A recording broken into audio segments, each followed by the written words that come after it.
John, Aurel. More than 20 years ago, a BBC film crew covered the work of the Diggers, a group of amateur archaeologists. I can't believe 20 years since we were all together. I know, it's extraordinary. Archaeologists who are unearthing the history of the Great War beneath Flanders Fields. In this episode, we have a forgotten battlefield reunion. Welcome to a very special, very different trench chat. It's not really like a normal trench chat. I'm not going to interview people. There's three of us sitting here. Myself, Paul Reed, military historian, Aurel Sercu, retired Belgian school teacher, who was a member of the Diggers, a group of Belgian archaeologists, and John Hayes-Fisher, a producer, director with a long career in the BBC. And we're connected by the events of battlefield archaeology on the landscape around Bozinga at Ypres, and the production by John of the Forgotten Battlefield documentary in 2001 that was then broadcast the following year. And we'll put a YouTube version of that onto the podcast website so you can watch it if you've never come across it before. So this is more like, I suppose, between the three of us, a reunion, really, rather than a direct kind of interview. And we're all connected through this, and I'm hoping that we're going to tell some of the stories about the work that Aurel and the other diggers did on the battlefield, how that kind of set a precedent for the whole interest in battlefield or conflict archaeology, and get an insight through John from a TV producer's perspective as to what we saw, what was recorded, and the impact that that had. And I'll kind of dip in with what I remember of it as well. So thank you, Aurel, welcome. And I also want to thank Nick at Who Crater Museum and Cafe, because we're sitting in his fabulous cottage. And the important thing is we're recording this actually on the old front line. We're literally sitting on the German front line trenches that faced Ypres for nearly 2 years of the Great War. So I think that adds an even greater dimension to it as well. And thanks to Nick for making this possible and for allowing us to use his cottage. And Who Crater remains, one of the best places to go to when you're out on the battlefield. So again, if you've never had a chance to do that, I hope you do sometime soon. So Aurel, we'll start, I think, kind of with you really, because you're the linchpin here really. How did you get involved with the Diggers, and how did the Diggers come about? The very first time I came in touch with the Diggers was in '92, when I was informed that a deep dugout had been found in Bozinga, 2 kilometers from the center of the village, and I had the unique opportunity to go down a couple of times. And I was still a teacher at the time. That was 8 years before I retired. And by the time that I retired in 2000, I had become a full member of the team. I lived at Bozinga. I've always been interested in local history. As a matter of fact, World War I was maybe a bit too much for me because it really was so big at the time. But then gradually I got submerged into it, reading a couple of publications, books by local authors, and I was lost. Yeah. So by the time I retired, let's say the end of the 90s, I had joined the team. We were about 10. Two or three from Bozinga, and the other ones came from a bit farther away in the Belgian province of West Flanders. And it was a fascinating thing. I can even say, I think, that I took an early retirement at 55 to devote more time to what had become a passion. My wife says an obsession, and she's right. Mm. But one of the unusual things, I guess, about the group was that there were lots of individual people kind of searching the battlefields, perhaps even surreptitiously metal detecting the battlefields, often for good reason, and resulted in the recovery of the odd soldier from the Great War. But this was the first time that a group of you had kind of come together to try and do this. Yes, because we had to. We all had different abilities and capacities, and it was really necessary to join as a group, because the work we had to do very often was quite heavy. Certainly not my type of job. Working with a piece of chalk at the blackboard, that was about the utmost physical exercise I did. So, and there were really very clever people among them, different skills. Patrick was the boss, and he was a genius working with a metal detector. And Andre was the one with a practical mind, solving technical problems and so on. I was the intellectual. And I spoke a bit of English, which was very useful later.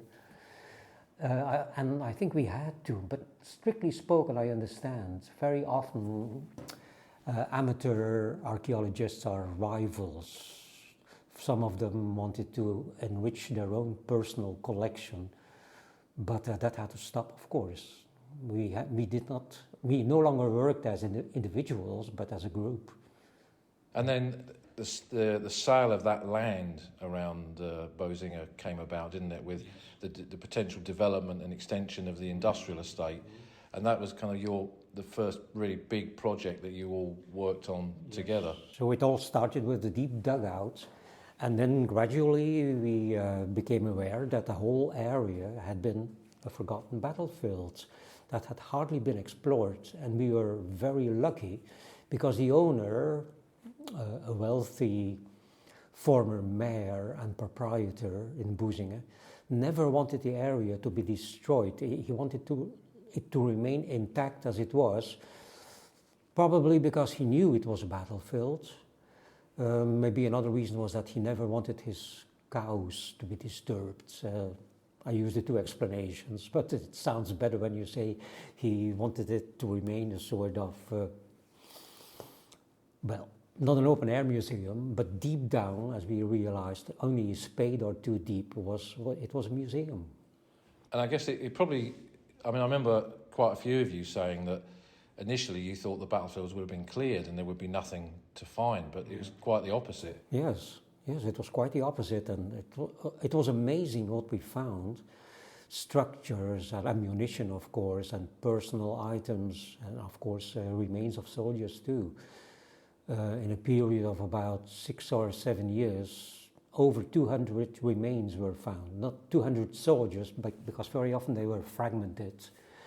But let's say 220 or 230 remains were found. Most of them British, about a third French and a third German. And that's an unprecedented number, which I know we'll return to later on in the podcast. But what that led to, and this is how John kind of got involved in this, was the exhibition. Yes, so I retired, and they told me, why don't you organize an exhibition? It was a couple of weeks after I retired, and I had never organized an exhibition, but somehow they obliged me to, and so I started, and indeed it was quite an agreeable experience, allowing me to meet a lot of interesting people. Exactly, yeah. It was Jackie Plato that introduced me to what you were doing, and he said, "Come on, mate, come up and see what we're doing up there." And I came up once when I was on a tour and saw some of the work that you were doing around Fortin 17. And then he said, "We've got an exhibition coming up," and I went to see it, and I really could not believe the kind of volume of material and the breadth of material that you had. And that was how you, John, came to... Yes, I was persuaded by a friend of mine to go to Ypres. I think it was Remembrance Weekend in 2000.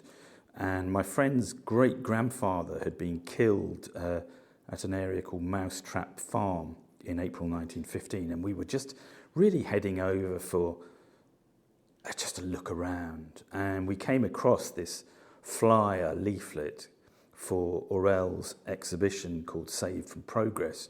And I think it was my mate who said to me, "Come on, this is in a kind of village hall, let's go and see what it is." It's a kind of, I think it was a free exhibition then. And I went in, and I was working for the BBC Science Department at the time, but I'd always had a bit of a fascination about the First World War. I'd read Robert Graves' book, I'd Siegfried Sassoon, and various other things. And it was always a kind of something of an interest. And rather like you, Paul, when I saw what they had done, I was absolutely blown away. But as a producer in television, you've always got your kind of other hat on. And I just thought, I need to talk to someone. And I saw Jackie first, I think it is, and Jackie said, you need to talk to Aurel about this. And I quickly scrabbled around, found one of my kind of BBC cards and probably tried to kind of make myself look a bit bigger than I was and say, look, I work for the BBC. Would you be at all interested in kind of us following what you did? And there was no, I mean, I didn't have any authority to say that. I just recognised what I thought was an amazing story.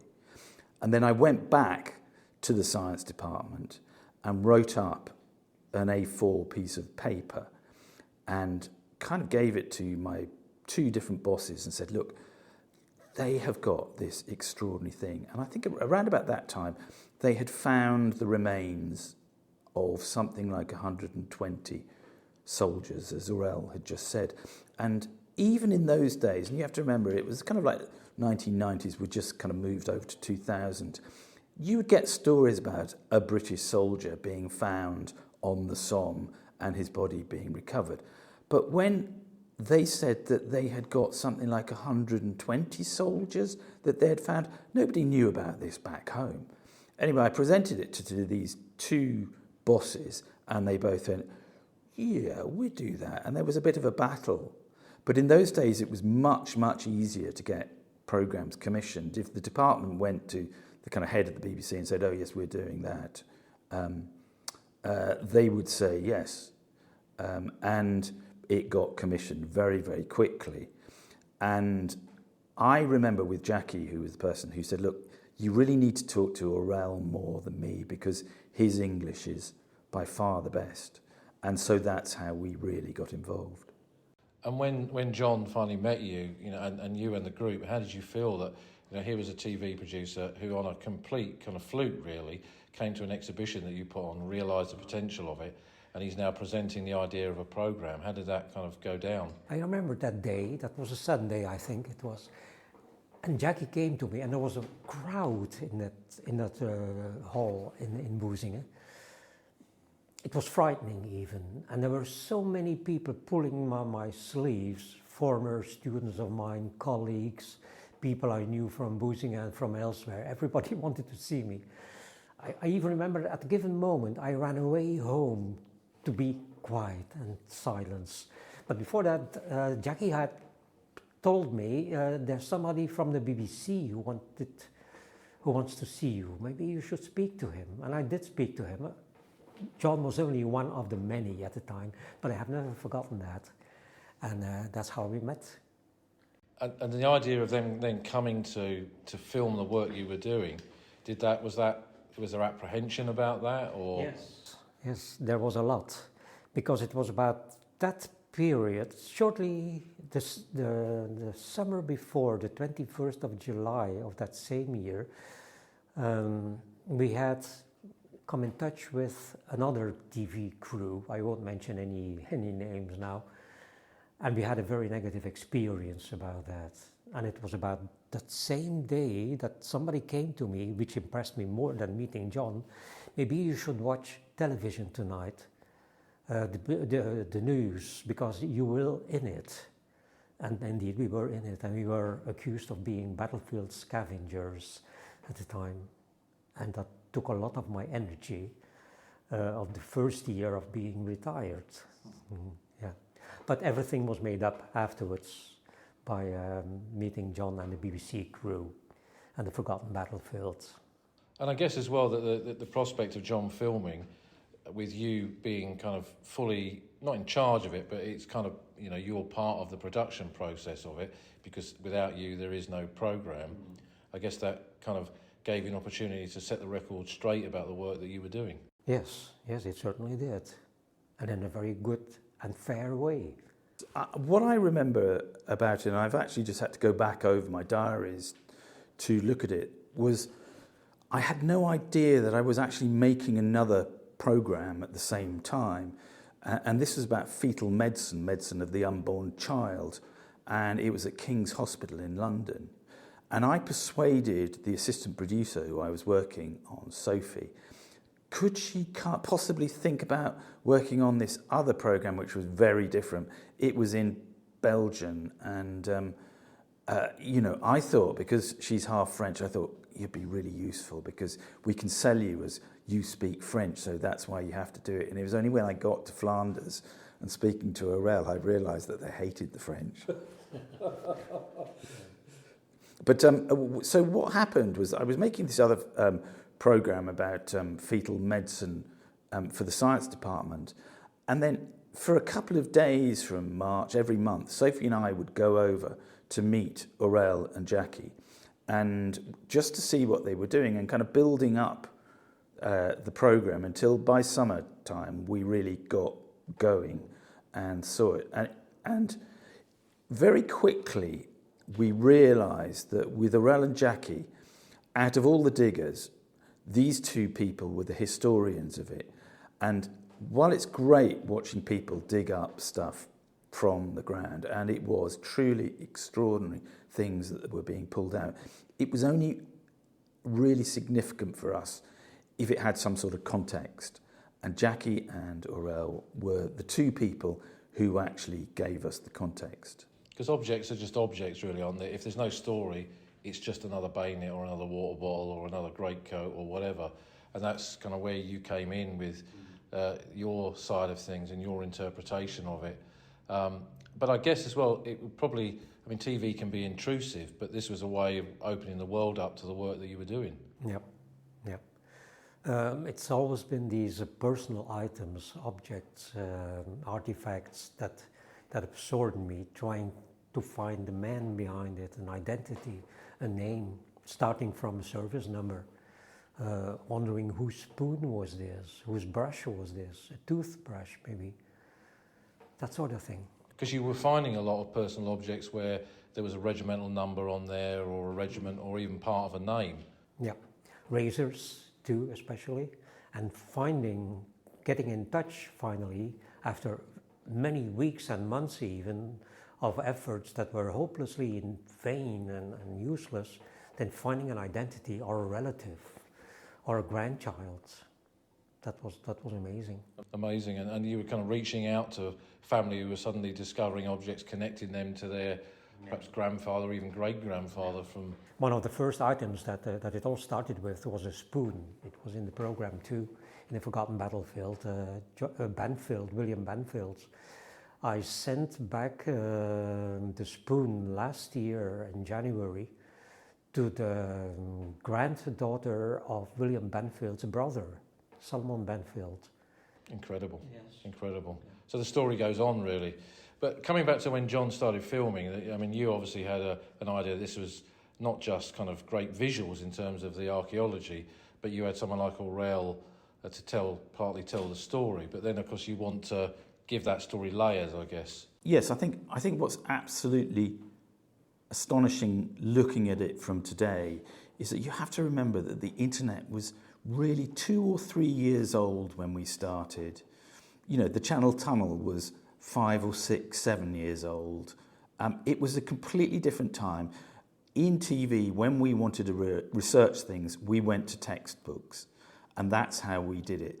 But the great thing about working with Aurel particularly is that he had done much of the hard work for us. So whereas in today we could just put stuff into the internet, it was not possible there. And in fact, we filmed a little sequence where Jackie and Aurel went into the Shellhole bookshop, which was an old World War I bookshop, which was in the centre of Ypres, which doesn't exist anymore.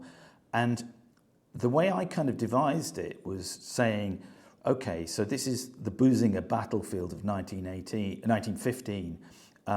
You know, what can you find? And none of the books said anything about it. And actually, it was really Aurel who did the research, which enabled us to tell the story of just what was the forgotten battlefield. And you were finding things that, you know, with your own eyes, seeing it, the level of casualties. And then I remember you and Jackie were looking at soldiers died in the Great War for the different units, and uncovering these staggering kind of casualty lists. Yeah, and it took a long time. And what John said reminded me of the beginning of the internet. The dozens of letters I sent to Kent hoping to find relatives and descendants of William Banfield. Dozens of letters, and they all came back, sorry, there is no village like that in Kent. Afterwards it turned out that the village he was from was Ryarsh, R-Y-A-R-S-H. But things were so primitive at the time. That was prehistory. Yeah, and I think a lot of people listen to this will kind of think, now, like you say, you can just go onto the internet, download war diaries, transcript memoirs, audio recordings of veterans, and it's all kind of there. But there was a lot of hard graft involved in research. I think the other thing that I found astonishing was, kind of picking up on this thing. I went to the Imperial War Museum. I rang them up and said, look, we're making a programme about the First World War in around Ypres. Could I talk to one of your historian who knows about that? And they went, this is 2001, and they said, oh, we don't really have anyone who knows about the First World War. But we could put you in touch with a freelance writer who sometimes works for us called Malcolm Brown. And that started a very nice friendship with me and the wonderful Malcolm Brown, who actually did kind of give me the background that I needed to kind of explain what was happening. And he was a programme maker and also author, had written some fabulous books on the Great War. But I guess you've got your man on the ground, which is Aurel, and you've got the work that the diggers are doing. You got in touch with Pete Heelands, who was then curator at Flanders Fields Museum, so you had your kind of historian on the spot. And then I guess for your next layer, you were kind of looking at another military historian, which is kind of, I suppose, how I entered the fray through Jackie Plato, who mentioned you to me and me to you. That's right. And I remember, Paul, Sophie and I were sitting, I think, having lunch in the middle of Ypres, and you came up to us and said, I'm Paul Reed. And that was 22 years ago. And what was also really interesting looking back at the programme was that something which I wouldn't do these days, I'd normally have about 8 contributors in a programme. I had Aurel, and as you mentioned, Pete Heelands from the Flanders Field Museum, and yourself. And essentially, you 3 people, well, really you 2 people, made this 50-minute programme, which is very, very unusual now. And that's, because you were both very, very good, you knew your subject, and I didn't need other people. And for me, it was a great honour, really, to be involved in this because, having lived on the battlefields by then for a fair few number of years, I'd seen kind of battlefield archaeology on a small scale. I'd recovered a soldier from the fields at the back of my house, which had been uncovered by a farmer and things like that. But what I saw through meeting both of you was something that I'd never seen before. And I remember you kind of recording a lot of reaction stuff with me.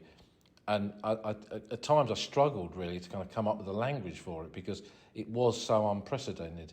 The trenches, the dugout, the casualties that you were finding. And that's what you were showing John as the film was being made. Yes. John was right. We had found about 120 remains at the time, because the 2 Royal Welsh Fusiliers were 124 and 25, I think they were. But that's a story of itself. Yeah. Which actually, is it all right if I tell you now about it? Yeah. So it started 2 weeks before I met John. The last weekend of October 2000, and it was one of the Saturday afternoons that the team went out digging. There were only 4 or 5 members at the time. It was a very dull and dark and wet day. And Patrick, the boss, the chief, was not among us at the time, only later in the afternoon. And Johan said, look what I found, a big boulder. And a place, a corner somewhere, the north end of the battlefield site. And it was late in the afternoon, and Johan dug a bit deeper with his bare hands. And it was not a boulder, it turned out to be a skull with a tin helmet. At the time I already knew, most of the soldiers we had found before were 15, maybe some of them 16, German, British and French, most of them British. And we never had been able to find an identity, because at the time I think the ID discs were made of some cardboard, pressed cardboard with indelible ink, of course, which was unreadable at the time. But 1917, Tin Helmet meant 1917, and that was also the period that the discs were made of metal, aluminum. And Patrick had joined us by then, and he said, we'll leave it as it is here. It's too late in the afternoon. Suppose it remains, and then we cannot call the police anymore. It's too late, and we won't have the time probably in the coming weeks. And we have our exhibition that has to be organized, which was 2 weeks or 3 weeks later. We'll leave it as it is here. This area is not being threatened by construction or what, not in the first months. We'll mark the spot and we'll leave it here, and we'll continue maybe sometime later when it is less marshy and more accessible. And that's what we did. And 2 or 3 weeks later we met John.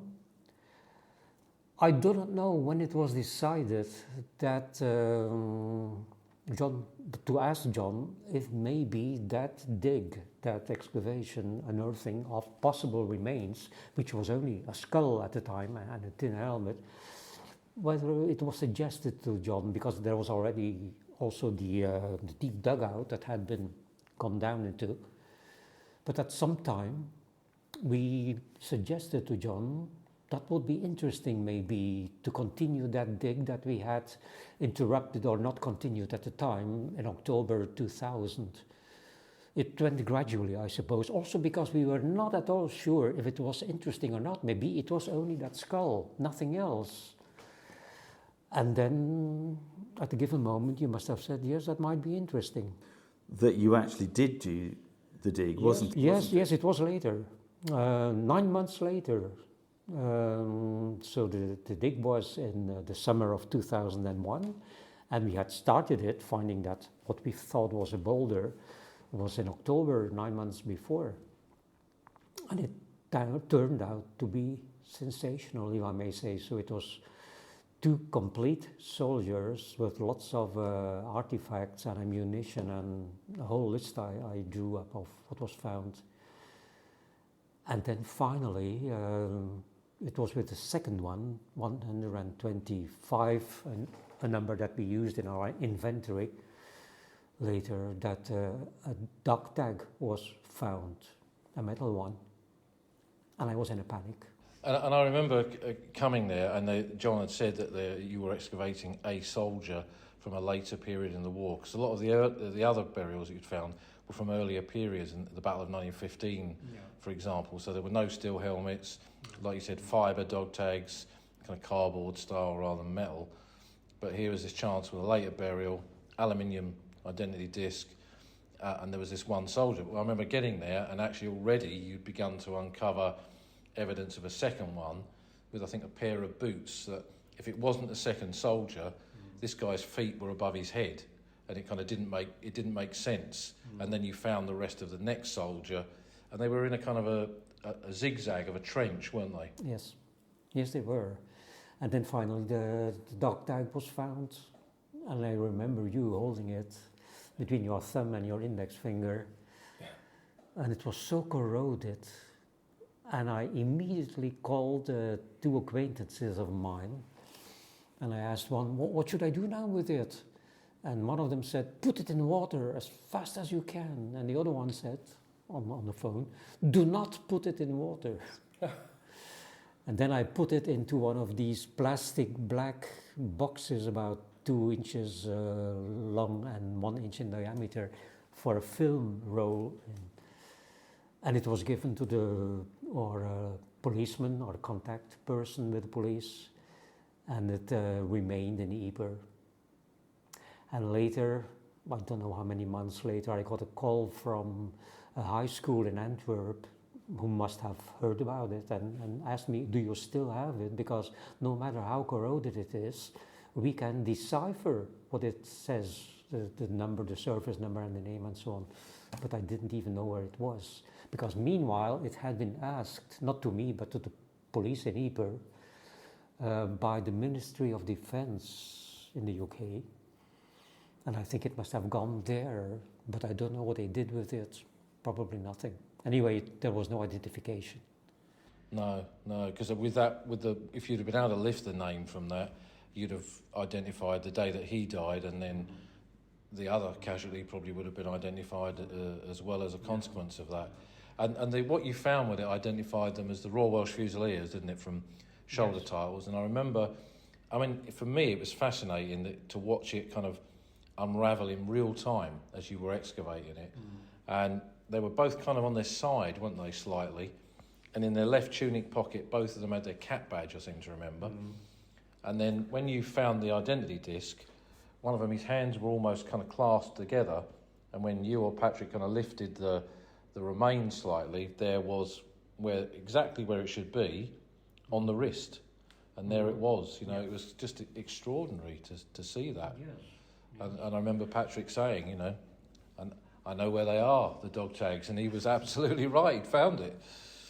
Yes, and it was a sort of climax, because before that we had found lots of things, apart from the helmet and knife and glasses of a gas mask, even mica, some sort of plastic, and fragment of boots and buttons, cartridges, a toothbrush, an aniline pencil even, and then number 125 at last showed the identity disc after we have found a small brush and an oil tube and buckles and ampoules and so on. Just extraordinary. And for you as a programme maker watching this, what was that like? I think there were a couple of things, several things in fact, that happened. I remember they started, I think, about 11:30. Yes, we had started a while before noon. Yeah.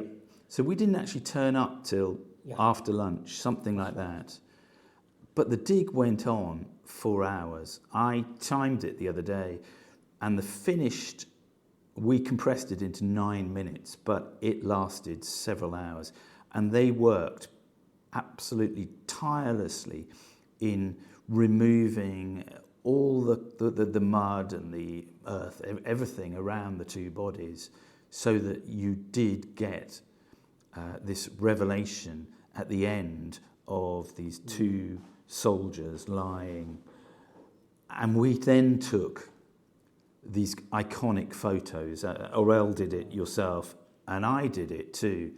And I thought, this photo would probably promote the programme and say what it was all about. But the interesting thing from my point of view is I was so concentrating on what we were doing, whether you, Paul, were telling me what was happening, telling the viewers, whether Aurel was too, so that it was becoming a story, and a story that revealed itself. I was completely unaware of the enormity of what was being revealed. So Julian, my cameraman, and David, the sound person, and Sophie and myself, people think of television as being big crews. It wasn't. It was predominantly Sophie and myself and the BBC, and then just when we were filming, it was Julian and David. There were four of us there with the diggers, and for me, my mind was fixed on it. The others were deeply, deeply moved, to the extent that I heard this morning that Julian told me that him and David had actually gone back to the spot where we'd find the following day to kind of pay respects to the two soldiers, which they had filmed beforehand. But I knew we had something. We had something there. Because this was very different to what had been shown with any kind of battlefield archaeology before, which had only really attracted a small amount of attention from a TV point of view. I remember as well the kind of light that evening was amazing. It was beautiful, golden summer evening light, and that even kind of gave an added atmosphere to the site. And it was, I'm there standing as an historian, and you've got to be cold and rational and all that kind of stuff. But, having spent a life interviewing veterans of the Great War and studying men who fought and died in the Great War, to actually watch two of them being coming almost out of that ground, out of that landscape, it was incredibly, incredibly moving. And for you as a battlefield archaeologist, the same. There are many digs that I remember. Also one with 9 French zouaves that had been found quite by coincidence. So many of these finds are coincidental. I remember Pete, one of the diggers, just before closing down the afternoon, stuck his spade in the ground. I don't know why he did that, but it was right in the middle of a skull, a French skull, and there were 9 soldiers, head, feet arranged, that had been buried at the corner, the southern end of the Bargiestraat. And they all had been buried, there was no doubt about that. I think people should remember something which I think is really, really important. What the diggers were doing was rescue archaeology. The mechanical diggers were one step behind them. This was not a kind of fun thing for the afternoon for the TV cameras. This place was being developed. They were behind us. The factories were going up, whatever. And I think your exhibition was called Saved from Progress. Yeah. And that's what they did. There was a policeman there, a Belgian policeman there, while we were recovering the bodies. And when they had been dug, they were put into bags and they were taken off, as Aurel said, by the police. And I think it was the Commonwealth War Graves Commission they were given to, or was it the Ministry of Defence? First to the police headquarters, and then a couple of weeks or months later, the Commonwealth War Graves Commission, or the German equivalent, came to decide what had to be done, and then they were reburied a couple of months later. I think the Royal Welsh Fusiliers were reburied at Langemark 9 months later, in May. So the find was in August, beginning of August, and they were reburied beginning of May the following year. I think one of the things that also surprised me, being new to history and new to this kind of archaeology, was I had no idea what we were going to find, and I had no idea of the consequences. But I did know actually finding 125 bodies, as you had so far, or remains of bodies, was something big. I didn't realise what the effect of taking photographs, still photographs, to publicise the programme was going to have. We've got to remember that all of this was more than 2 decades ago. There was a different process. You had a licence to do the work that you were doing there. As you said, the police were present, and there was a process, but it was different to what it is now. Yes. And there was no restriction over this. There was no active other groups going out doing this, no official organisation doing it, and there was no restrictions on taking photographs of this either.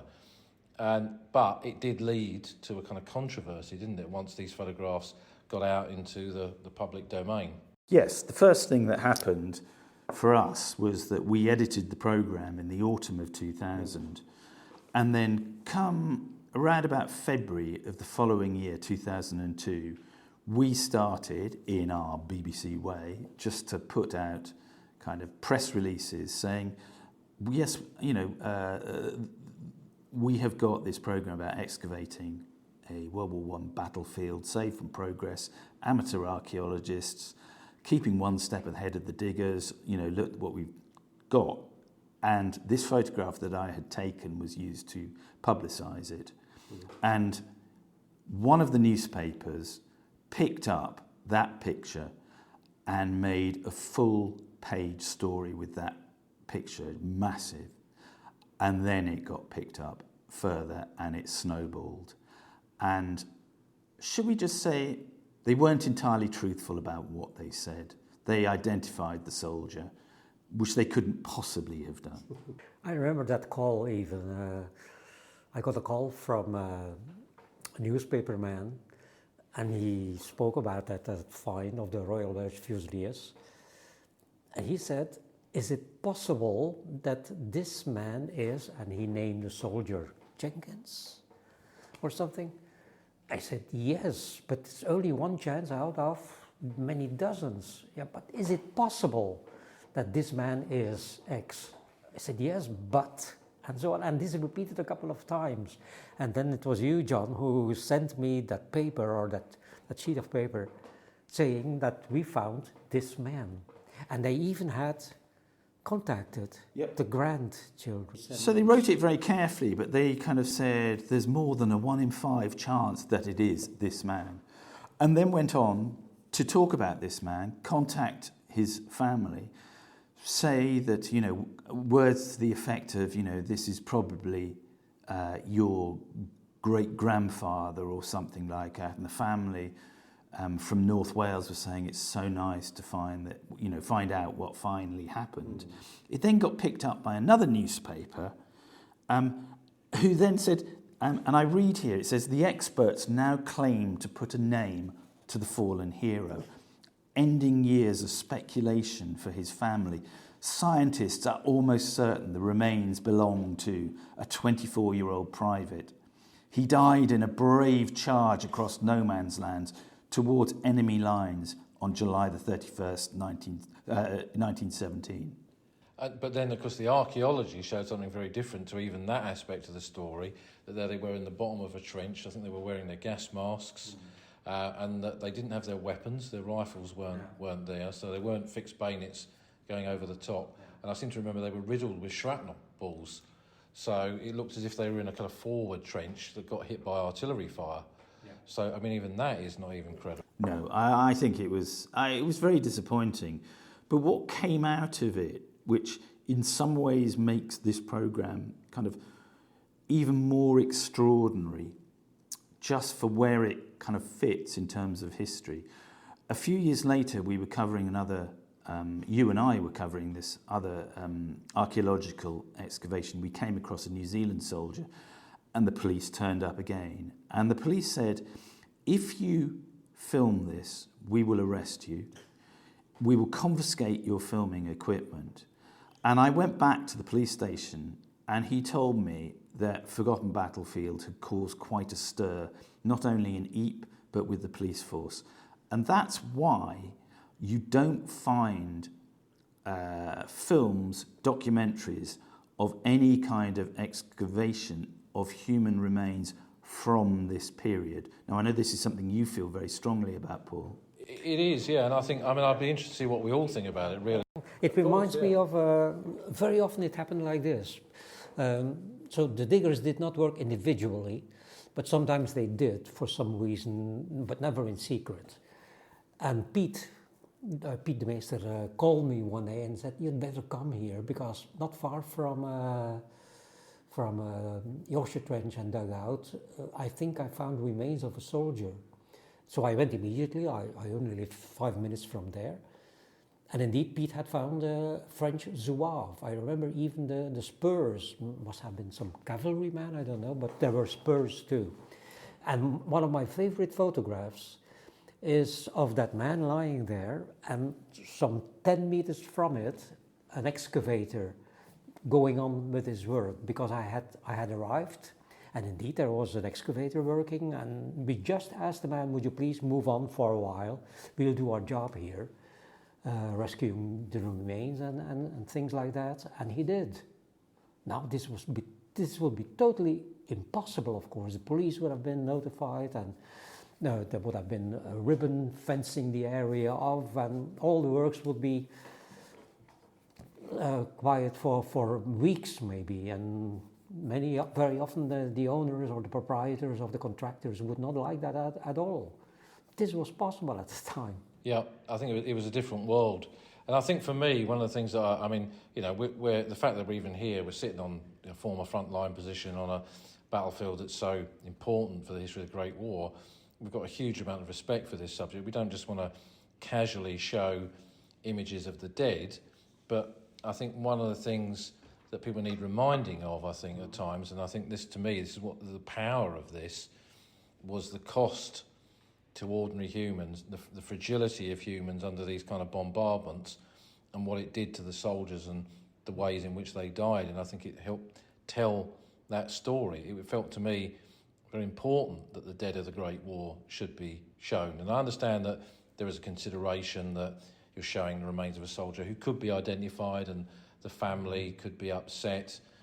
But equally, I think there is a duty to educate, and that's kind of what it felt for me. So like you say, it had a lot of effects. You as a programme maker couldn't show this again. and you as a group, eventually, if you were doing this now, you couldn't do that kind of recovery. No. Totally impossible. Would never be allowed. And things have changed. It was 20 years ago. And things were so easy. When I think of the sort of amateur way that things were done, of course.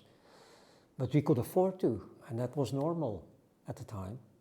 Yeah, it's interesting. I mean, there's been a lot of recovery, nothing on the scale of what you've done here in Flanders in recent years. Some soldiers, a lot more soldiers, have been identified in different ways through DNA and so on, which of course then was almost unheard of in the kind of identification of the dead from the Great War. But it does feel as if the restrictions have kind of closed some elements of it off slightly and made it harder and perhaps restricted the ways in which soldiers can be identified. Yes.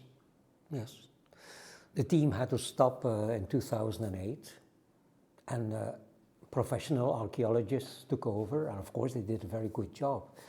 But somehow I think we can pride ourselves that we gave the beginning, we started it up. At the beginning they were not interested at all these amateurs, and what they do not do it the correct way, and maybe they were right. I once received an email from a Swedish professional archaeologist who was indignant because we talked about exploring the interior of concrete shelter. And he said, do you know that you have to take samples of the earth where the soldiers may have urinated, because you have to do that. We would never have done that. Fortunately, we didn't find any concrete shelters. Yeah, I mean, I think that it's good that this has now become a science, but I think that it's become a science and it's become part of accepted archaeology because of the work that you did. I think so, yes. And for you as a programme maker, John, when these photographs began to kind of get press attention, you ended up writing an article, didn't you, for the BBC Online, talking about this whole idea of the use of images and the morality behind it. Yes, I wrote this article after nearly being arrested by the Belgian police when I went back.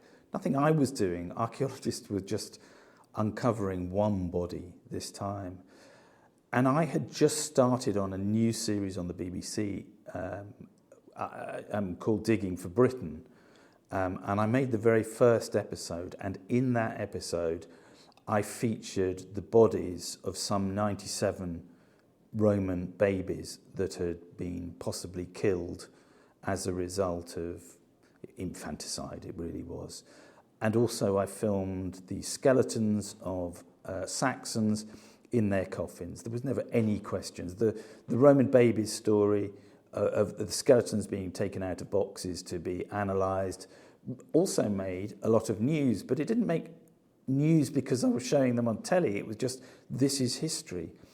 But it was different with the First World War. I understand that there are the argument that's used is that there might be family of people still alive, grandchildren, and they could be, not that they would ever recognise them, but, you know, as a child in the 1960s at school, there were photographs on the front covers of books of skeletons from the First World War, quite famous ones, which were far, far worse than anything that we were doing. And that was the 1960s. No one ever complained about that. And when the programme was actually broadcast, there were no viewer complaints about the actual covering of the recovery of the dead? Not that I can remember, no. So it kind of feels as if the public also see this, you know, in a way that educates them to the realities of the Great War. And I mean, when you come to this landscape today and there's the beautiful soldier cemeteries of the Great War with the white splashes of stone, you know, it kind of, in some respects, removes the brutality. I mean, it's probably part of their original kind of concept, but that's why, to me, this is so important, because it reminds people of the reality of it. I don't know how you feel about that, Aurel. Yeah, same, exactly. Yes, it's the reality, the brutal reality, of course, of what it was. I had read about it, of course, and I knew it was terrible, life in the trenches and so on, and the way they were killed and their friends were killed next to them and so on. But it's when you see these tangible things that you realize how very bad was that. And my granddad was in the First World War too. And after all these years, he died some 40 years ago. Almost 3 times a week, I go to Boezingen Lock.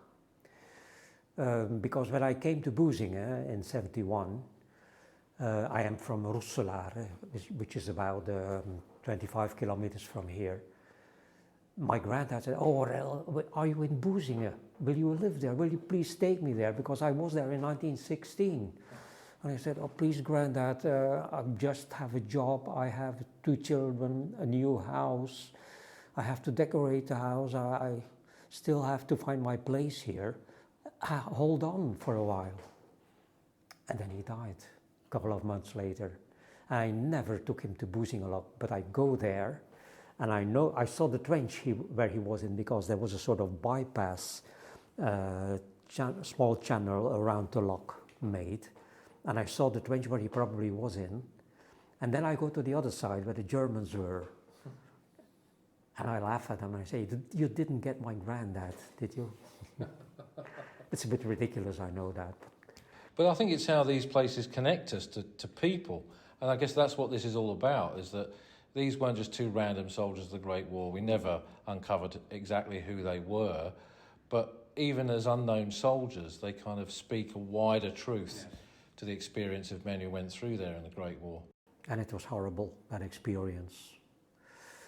Let's say maybe out of over 200 remains we found, let's say 30 were complete. The others were very fragmentary.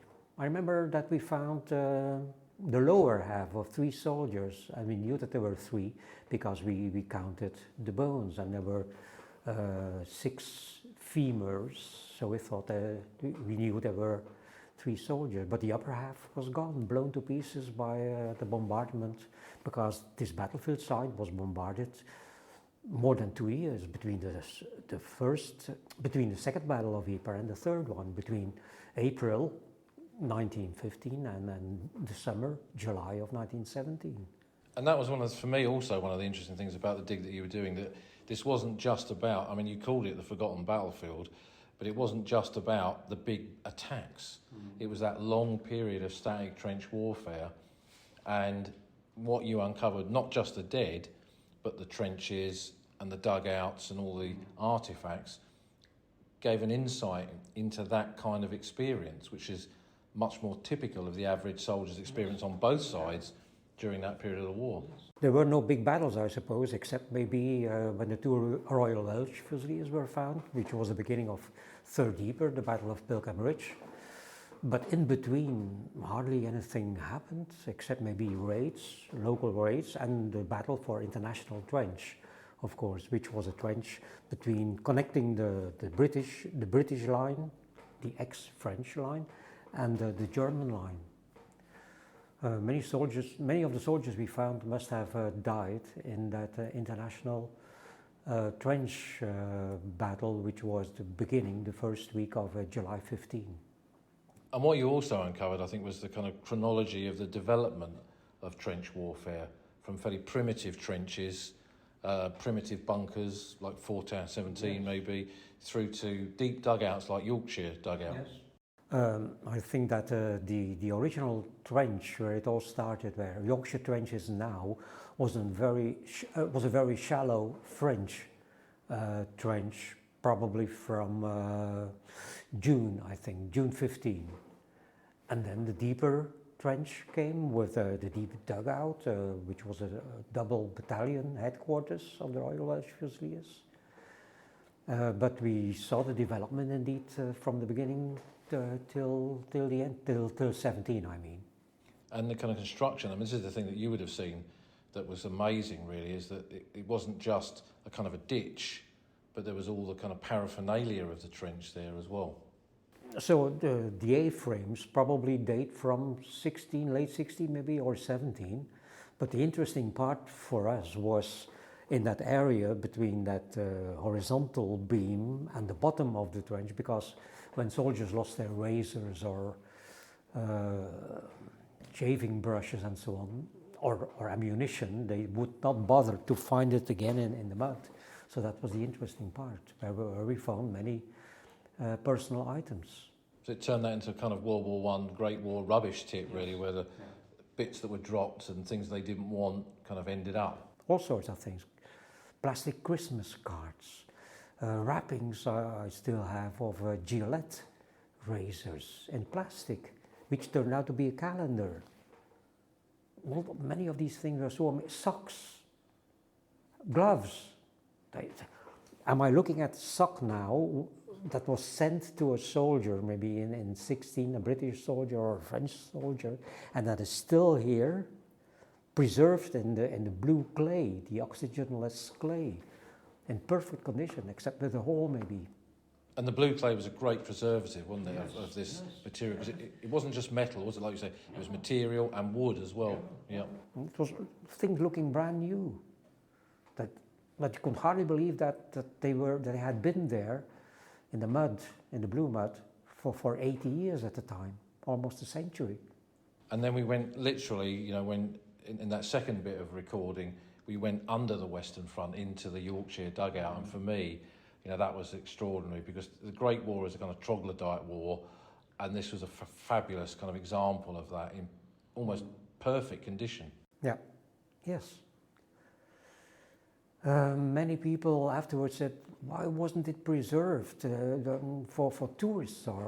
But it was impossible, of course. The whole thing had been filled up with water, probably the day after the Fusiliers and the Welsh Brigade had left towards Langemark.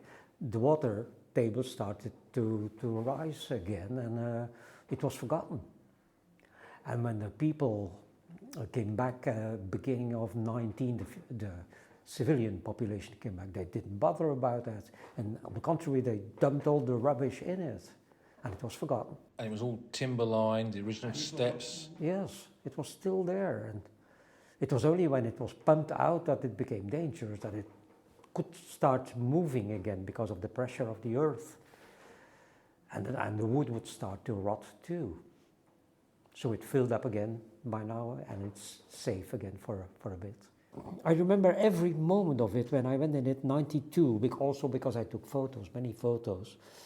But everything, it was like entering a time machine. That's the best comparison. I remember one of so there were 2 corridors, 2 passageways, and there were some rooms with double beds, bunks in it. And I remember that shirt hanging there. A shirt hanging from a nail, probably left by the soldier in 1917, in July. And then we were the first to see that again. It was still hanging there. And a pair of waders lying on one of these beds. That was unbelievable. It was like a time machine.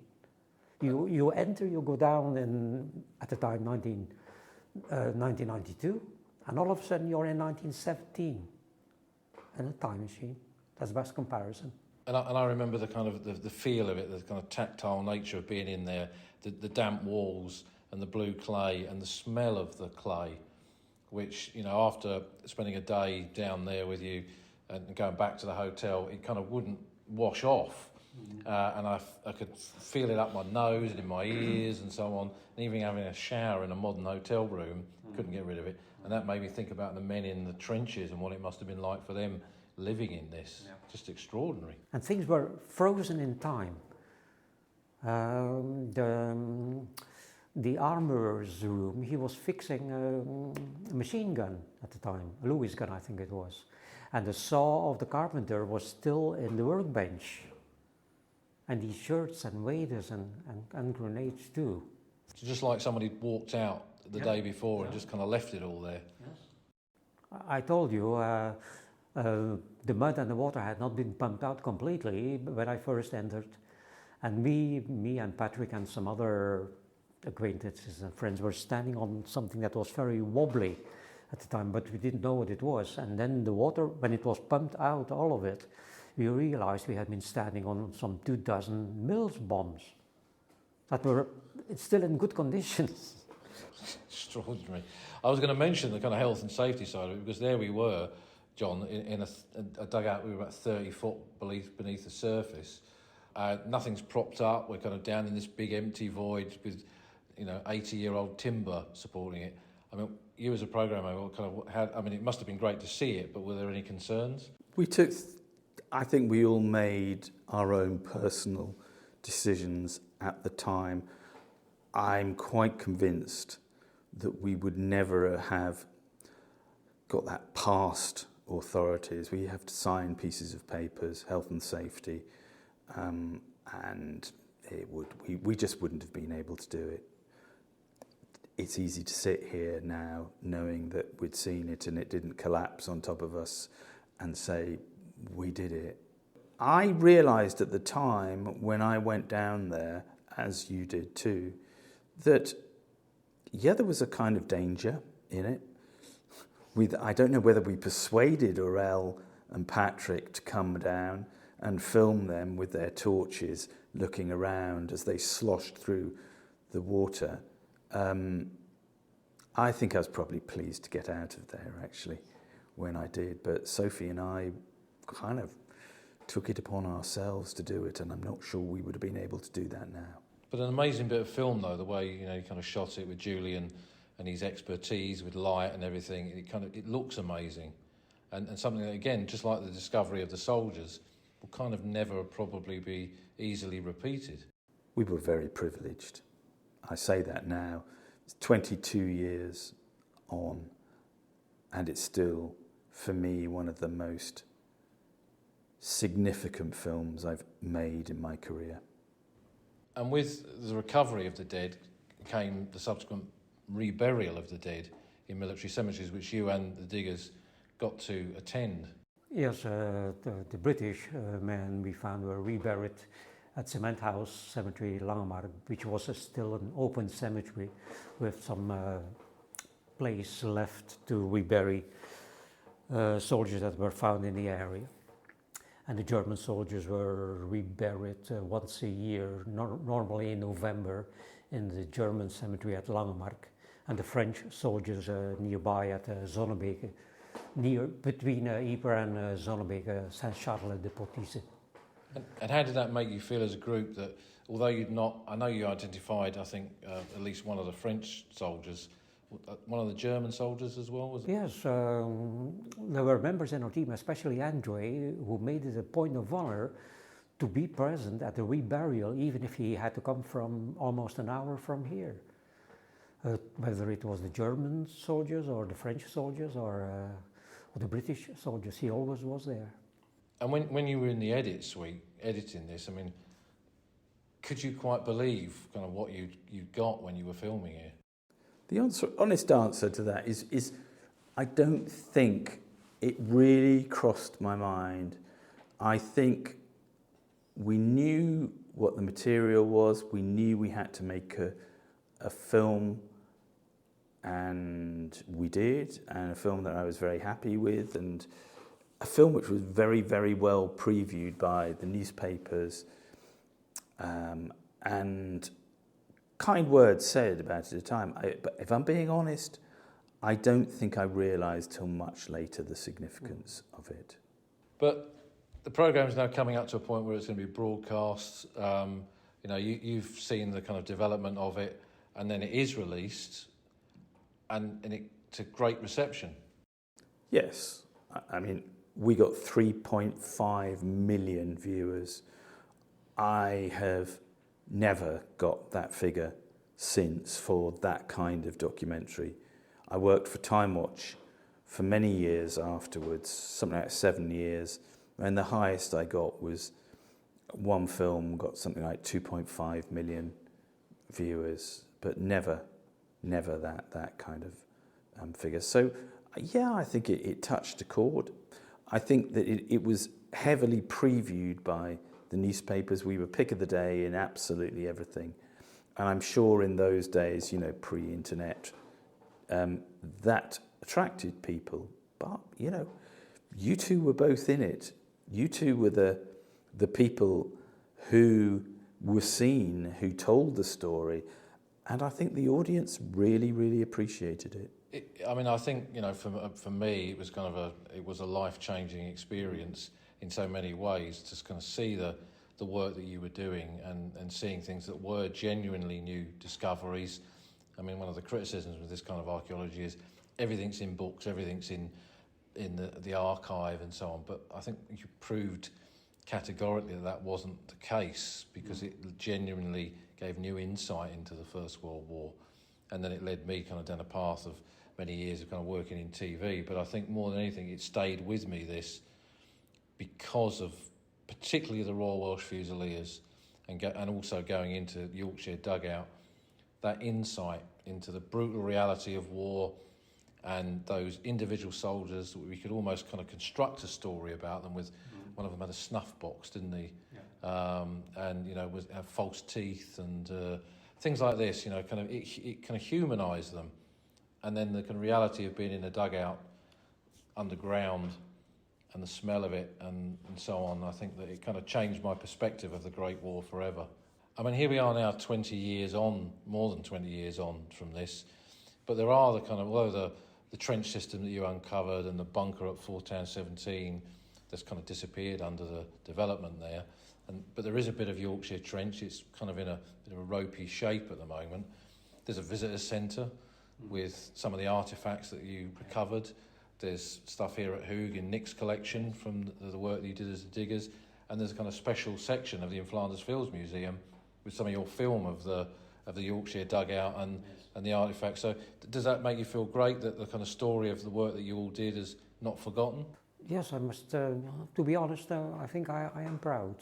I can say that, yes. And everybody has such good memories. Pete, who I'm still in touch with, and Johan and Ronnie. We all feel so nostalgic about it, and it's something we miss. Yeah, it was a different world, and the world has changed. The Great War and the landscape of the Great War is still there, but what we saw through the forgotten battlefield, what I was so honoured to see through your work and what you filmed, kind of feels as if it's something that we might not see again. The whole area has changed, of course. It's an industrial estate now. It's full of asphalt and concrete, and nobody who is there is aware that it was a battlefield, of course. I don't expect them to be. That's progress, but we saved a bit of it.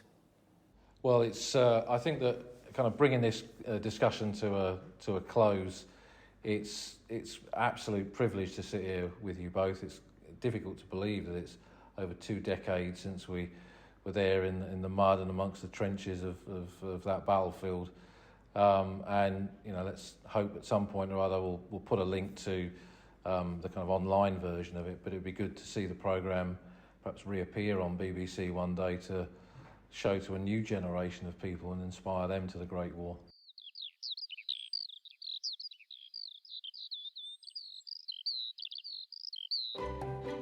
You've been listening to an episode of The Old Front Line with me, military historian Paul Reed. You can follow me on Twitter at Somcor. You can follow the podcast at Old Frontline Pod. Check out the website at oldfrontline.co.uk, where you'll find lots of podcast extras and photographs and links to books that are mentioned in the podcast. And if you feel like supporting us, you can go to our Patreon page, patreon.com/oldfrontline, or support us on Buy Me a Coffee at buymeacoffee.com/oldfrontline. Links to all of these are on our website. Thanks for listening, and we'll see you again soon.